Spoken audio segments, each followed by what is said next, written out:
So speaking of fetishes, this next lady coming up to the stage, you ready, Bex? I guess I'll do a bit. This next person, if you see those bumper stickers that say, if you can read this, thank a teacher. If you can read this in English, definitely don't thank a redneck, because you'd only be able to read "get her done" then. But if you can do this, thank Bex, because she was one of the first local comedians to really say, "Hey, I'm from Rockford and I do comedy." So please put your hands together for Bex Novak.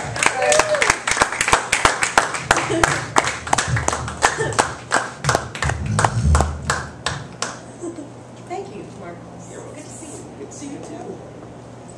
Wow. Why be so formal? Because I'm Bex. I used to do stand-up, but now I just sit up. So. All right. Oh, am I supposed to sit on that? Oh, well. So I used to do stand-up, but I sit down and get it. All right. Slow opener. It's been a long time since I've done any open stage. God, it's been years. Can't you tell? I start coming up here, I'm already sweating all over the place. Somebody's got to give me something, because I'm going through that time, that wonderful time of life, right? My friend comes over, I'm drenched in water. She's like, "What's going on?" Oh, I just got over 50. It's okay. It's not a big thing. I just started sleeping over. Yeah, and I was sleeping on the couch, but that's all right. Not with anybody, but that was okay. I used to open my show with, "Hi, I'm Bex. I'm a Cheap Trick fan from Rockford, Illinois." And they love that. That was a good one. I remember I did a little stint at if you guys ever remember this little bar down here, Clock Tower. It used to be the Court or whatever. We had David Letterman have an open thing where you could go on stage actually and do stuff like this and be, like if you were good, you got to go there. Well, I did pretty good, and I had a girlfriend doing the show with me, and of course, we surely screwed up the whole show, so I didn't win that night, but it was pretty fun. So everybody has to laugh on and laugh off and clap twice. So, laugh on, laugh off, and clap twice. So that means you're back to laughing on again. Okay, all right, I wrote a bunch of stuff today. I got real creative, because Marco said he's doing comedy, and geez, I haven't written anything in who knows forever, because I can't write anymore. I can't remember anything. That's the hard part about comedy and telling jokes, is remembering anything. But I do have to open my story with my dog. I have a dog named Mimi. Mimi she looks like a little miniature horse. She's really cool. Well, Mimi is very adventurous, let's put it that way. One night I was laying on the couch. Well, I was laying on the couch again. Wow, okay. So, all of a sudden I see Mimi going, and I'm thinking, what's going on? And all of a sudden, she had this sock come out of her mouth, and it went flying across the door, and come out looking like a banana. It was literally, from being in her stomach, it was literally a banana. Oh my God, this dog. So every morning I'd wake up, I'd find socks missing, and sure enough, she had one thrown up in the corner, that corner, one in that corner, and you're like, oh great. But this dog is really, animals are great. I don't know if you guys love your pets, but I don't know. Mine, the other day, she was out there in the backyard going, and I'm thinking, what is she doing? She was really sick that day, and I thought she was going to die, and there was this 10-inch sock that come out of her. It was huge, and this is a true story. I'm like, oh my God, I think I got to go help her pull it out.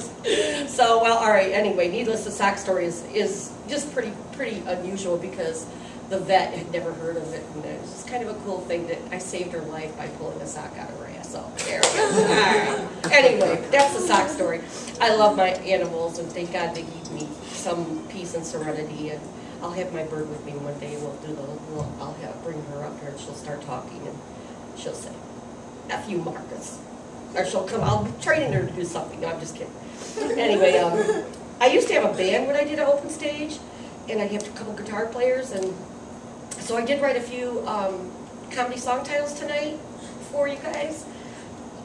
you know, and I would sound better if I had the guitar, but I only know chords like Larry the Cable Guy, where I can strum, you know, just a couple of them. So my big thing is that you all have been in love before, right? Right? You guys all have had love in your life, I'm sure by now. Oh, you're clapping twice. Okay, I just want to get it on. All right. Anyway, by having love, you remember that old song from Pretty Woman. Well, my love is gone, and I used to love drugs, so I kind of rewrote the song, and it goes, "It must have been drugs, but it's all over now." Are you recording this? Yes, I am. Oh, no, my God. Where is this going to be? Oh, my God. On the interweb. No, you cannot have it on the internet. On the internet. No. All right, so that was one of my favorite songs that I used to write on Facebook, and every week I put a little song title on Facebook because I think people need to be cheered up in the world. But I had to do what you did because I'm so old and I can't remember a thing. So let me just use my gig sheet so I'll remember where I'm at here on my show.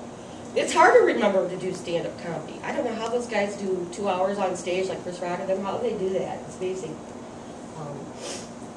All right, so I do have an impression that I did, and it's not because of my dog, Mimi, but my dog always inspires me.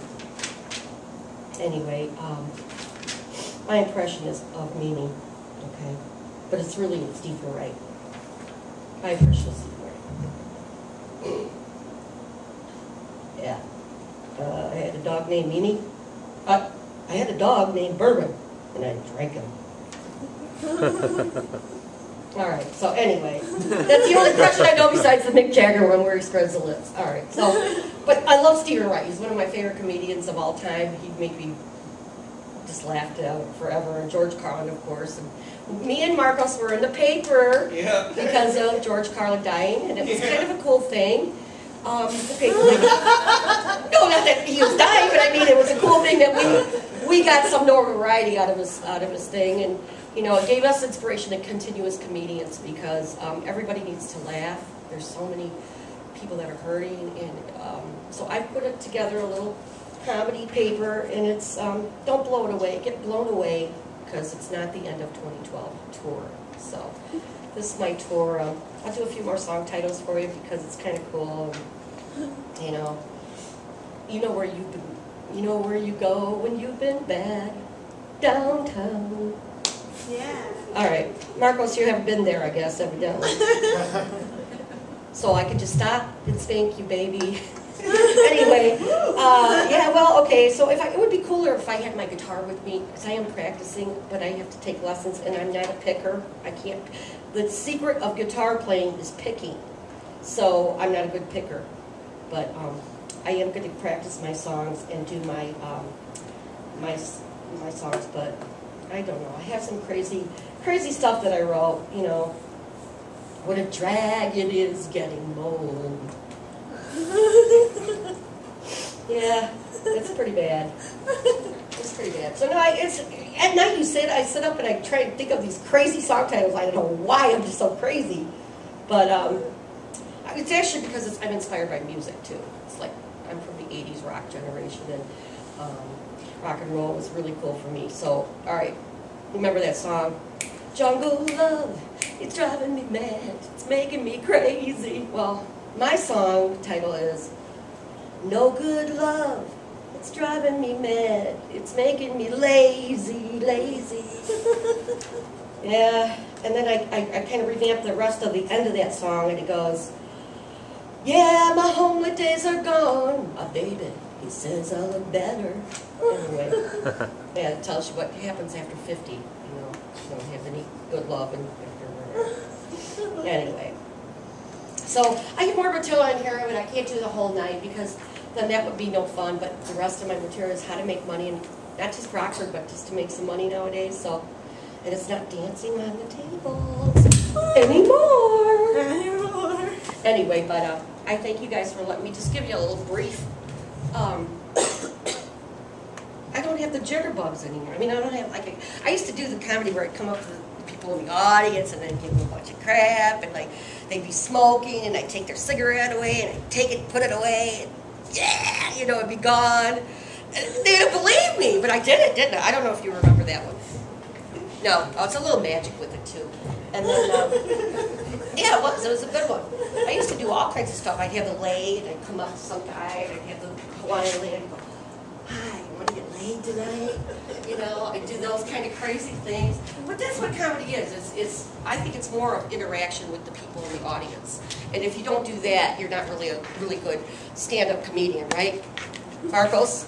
True. Huh? True. Yeah, so, you know, and then you get in the crowd, and who doesn't go into the show and, you know, and just love to be around, like a rock and roll show where the guy gets in the audience and he comes up to you, you know, with his guitar and it's in his face, and, you know, and then he's, I don't know. Anyway, yeah, that's it. I could get in your face, Roddy, bad.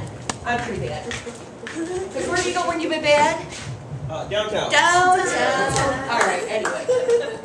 Oh, because last time I performed it was downtown. It was a place called the Blue Note. So, yeah, that was many moons ago. So, I feel really good. I got inspired, and I want to thank Mr. Marcos and all you comedians that came out tonight for a fun night, and be on the lookout, because next time I'll bring a guitar player with me and we'll really do the rest of those songs, because there's some really good ones I got. So, and if not, you can find me on Facebook. It's Bex, and you can see the crazy song titles when I do write them. So, I mean, it's just, you have a right in your day, I hope, and I hope you get something out of life, because life is short and we're supposed to give back, so I'm giving you back. You know, give back everything. Yeah, I've been giving everything, all right. When's the last time you saved a life? Not just your life, somebody else's life. Life's a gift every day. It's a renewal of life. But my CD isn't matured yet. I bought a CD and I made like 1%. Well, so much for saving for the U.S. savings bonds, right? Yeah, okay. So maybe I ought to go out and start dancing again. What do you think? No, I love doing comedy because it's clean and, you know, people will respect me after the night's over. So, have a great night. God bless y'all. And don't blow it. It's not the end of the world.